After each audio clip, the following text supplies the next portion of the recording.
Folks, I'm Craig Newmark. I'm the founder and customer service rep of Craigslist and of Craig Connects. And I'm just going to talk for a few moments on why I feel that men must lean in to support women's leadership. Basically, guys, I think it's time to let's help get more women into public office. This is about fairness, and it's also about getting better government everywhere. In my naive way of looking at things, I feel that we should treat everyone like we want to be treated. That means that everyone gets a break. That also means that everyone should have a chance to lead in business and in government. From a U.S. point of view, the Declaration of Independence says that we're all equal under the law, and it's time to fully follow through with that. Now, in daily life in government, when I see women running things usually work really well. There are some examples which seem to be deliberate, like in politics where a woman might front for bad actors, but that's the exception. I think that women's leadership might be the key to unlocking progress in both government and the business world. You know, even though women make just 3% of Fortune 500 CEOs, there's some studies from McKinsey which shows that Americans' GDP is now 25% higher than it would have been without women. All of it's because of women's work in the marketplace.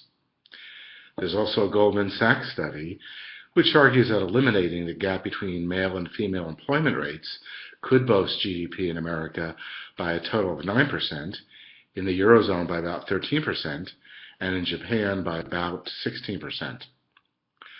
Other McKinsey studies show that higher numbers of women in executive positions can result in higher rates of corporate return on equity. I think that women's voices bring a different perspective to the table in the public sector. Esther Duflo has done some research that women are more likely to invest in public infrastructure projects like safe drinking water and are less likely to feed into corruption than their male counterparts. At the local level, women-led village councils approve 60% more drinking water projects than led by men. The correlation between women's leadership and development outcomes is clear. A final study is titled Gender and Corruption, which finds that in hypothetical situations, women are less likely to condone corruption.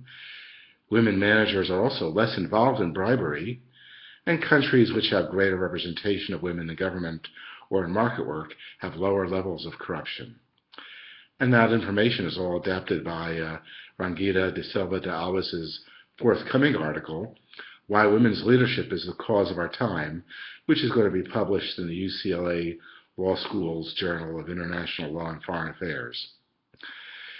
Well, guys, it's time that we make this happen. I've joined up with the Women in Public Service Project to play my part. WPSP was started a few years ago by Hillary Clinton to promote female leadership across the world. It's already got some successes, giving leaders a chance, particularly in parts of the world where leadership from a woman can get her killed. Please check out the Women in Public Service Project, WPSP, and help out. Thanks.